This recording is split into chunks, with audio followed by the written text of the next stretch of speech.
What's up, guys? It's your boy, the Piscean Predator. I'm back with that TPP True Crime Talk. Man, I couldn't even finish out my work for today. I had to jump on here and go ahead and get these in, man. We're going to go ahead and do a little update on the Idaho 4. Yes, we have got some new documentation out. Yes, this is not clickbait. Yes, this is actual real update on the Idaho 4. No speculation, no crazy story, real shit. All right, guys, so we got some more documents released on the search warrant affidavits and what was retrieved on those search warrants. Woo, boy, let me tell you. Oh man, I won't bore you with every single thing they got, because a lot of it's like some like change and little bags and like shit that don't even matter. But there's some stuff that does matter. Well, and for one, you know, we found out in the last couple of weeks with little things have been popping up about Mr. Koberger and his past, that, you know, he was a fish filleter, man. He was a fish cleaner, right? And we also know that he's fond of knives, expensive knives. Does it surprise you that that's what they found at his parents' house? So yeah, we got 3 knives retrieved, right? We got black clothes retrieved. We got a pair of 13 Nikes, whatever, retrieved, right? We knew that part from yesterday. But where multiple laptops. And not only do we have the list of things that were retrieved from the parents' house, we also have what was retrieved from the car, dude. From the car. Now, all the stuff retrieved from his parents' house, that may or may not mean anything. Does seem pretty crazy. You know, some of that stuff, considering the knives, a Glock. Gun wasn't used in the crime, but it's just interesting, right? A lot of weird stuff. But let's get to the car, dude. The car had some significant things, right? And well, I'm not going to go all over, like I said, I'm not going to go over everything. If you want to do that, you can look it up really easy. Just literally do a search. Koberger update, evidence found, affidavit release, all that stuff. You can just look it up and get the full list, but it's hard to read that list. Some of that stuff is just scratch. But anyways, there's some key things that they found in that car. And a lot of people are just going over what they found, but they're not really thinking about what importance it plays. Everybody talked right out the gate, the car, right? That was like the big thing, the car. And I mean, granted, it is pretty big, because that was one of the I don't know, one of the details that we knew about this person right out the gate. You know, at least we thought we knew the car was important. It was, right? Law enforcement was right. They might have been off on the year, but they were right about the make and model. So that being said, the car is critical. We know this, right? Because that's what he used to go from the crime to his home, or that crime to that big trip he took home. Now, in what they've released on the affidavit is, like I said, we got multiple laptops, we got this and that, but there's a couple things that was found in that car that's pretty crazy. All right, for one, we got maps, right? And granted, he lived way out there and everything. In this day and age, do you really need a map when you got a phone with a map on it? Like, are these more detailed maps of like possibly parks in the region, in the area that he's in? Was that possibly what he used to research on the area that he would go to get rid of the weapon, get rid of the clothing? Could be, right? Could be. And what else was it, those maps? A shovel.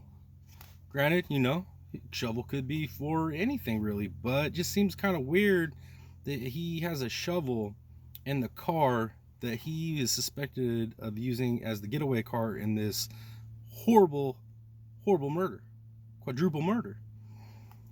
Pretty sus. And then, right, to me, the most critical thing is in that list of things that they took, right, for evidence: door panel, car seats, pedals. Why are those important? Those are literally the most contacted areas of the vehicle, right? So literally everything that you would touch or come into contact with on an average drive in your vehicle, those are all the items that they took. I'm talking brake pedal, gas pedal, the door panel, the whole nine, dude. I'm telling you right now, this boy's cooked. He's cooked, straight up. I don't care how safe he was, how careful he was, he had to come out of that house and get in that car and be gone by the time frame that we're looking at. And so there's no way that he could have changed outside of that house before he got in the car. There's no way. So that long trip he took all the way, you know what I mean, back to his house, Guaranteed, man. I guarantee. And I'd already speculated on my working theory. If you go back and look at that video, that that's what he had going on. That's what he was doing. We all know this. Come on, it's pretty simple. He left that house, had a plan, took his route to his area that he'd already researched, and he got rid of that stuff. But I don't think he got rid of it, like destroyed it. I think he buried it, man. I think he put it somewhere where he could come back to it. And if not the clothes, definitely the knife, in my strong opinion. But that being said, him not being able to change before he took off to get rid of that stuff would mean that he's gonna have blood on him. He's gonna have blood on whatever jumpsuit, black suit, whatever black clothes he was wearing before he changed. Guaranteed that there was transfer. There had to be transfer. So if they don't find DNA on that panel, the door seat, the pedals, all that stuff, like, it just, I don't see how they're not going to find DNA there. I just don't. And then, like, the chance of him actually transferring animal hair into that vehicle, because they've already been found at the house, right? There's a damn good chance that it's going to be in that vehicle. And here's the thing too, is like, yeah, he did a deep clean on that vehicle, right? He did a deep clean on it when he got to Pennsylvania. But here's the thing, is everything that he was cleaning out of that car and he threw in the trash, they got that. They confiscated that trash, man. And I guarantee every piece of that trash is being gone over. So yeah, man. And then on top of that, do you realize how much it takes? Like, how much it takes, and how specific, the type of specific things that you got to do to clean blood and remove DNA from something, especially porous surfaces like a car seat. Bro, I'm telling you right now, this boy's done. His whole exoneration bit that he said. I mean, like, come on, guys. Like, look at the overview. This dude literally designed himself based off of a bunch of previous serial killers. He took like the top of the top, well, the best known ones, and he's literally imitated so many different things in their crimes. I mean, getting caught, and the first thing he wants to say is, who else did you guys arrest? Am I the only one? Come on, bro. He's trying to throw that shit off from the get, dude. And we already know a couple of them have already said that when they got caught. So, bro, I'm telling you right now, that dude, his urge that he couldn't control, the thing that got him caught, oh man, for how smart he is, for the education that he has, and that's the thing too, is like, a lot of people are downplaying that. Oh, he must not have been too smart, he must not have been too much of a genius, this and that. Bro, I guarantee most people that say that couldn't finish the classes that he's finished, couldn't have finished the education that he's finished so far, right? So the dude is smart. He is a smart dude. But when you're talking about serial killers, man, smart intelligence, that means zero when that urge and that impulse kicks in. Do the research. 100%. Most guys can't conquer that. If they could, they'd never kill in the first place, right? Because why would you want to kill? Like, knowing the outcome of that, dude, you're screwed. Your life is done. You get caught, you're done. And if you don't, like, you're not killed, they don't kill you, they don't put you in that on that table and inject you, you're behind bars for life. And that, to a lot of people, that's even worse. To be locked up for life? Jeez, man. But yeah, dude, so it's pretty crazy, man. I was waiting for some more good information in this one and got my brain working overtime, trying to put together little things from my previous working theory that match up with things that they've confiscated and everything. But I don't believe the seats and the parts of the car would have actually been removed if they didn't key on something. If those didn't have something on them, I don't think they would have removed it. They went in and started checking the car, putting down chemicals, looking for things and stuff. The moment anything triggered as biological evidence popped up, guarantee they were ripping parts off that car to label it, man, as evidence. So that's what yeah. Because I guarantee, like, if you test something, right, and it don't come back with anything on it, there's no reason to take it, right? There's no reason to even put it into evidence. But they inspected the car at their lot, and then during the inspection, they found enough to want to rip out a door panel, a car seat, pedals, and whatnot. Come on, guys, there has to be something there. There has to be. And dude, they find one drop. One drop. Okay, already the case is strong with the circumstantial evidence, right? With the digital footprint, you know, all that stuff. And I hear a lot of people knocking the digital footprint. Oh, cell towers, cell towers. Guys, right?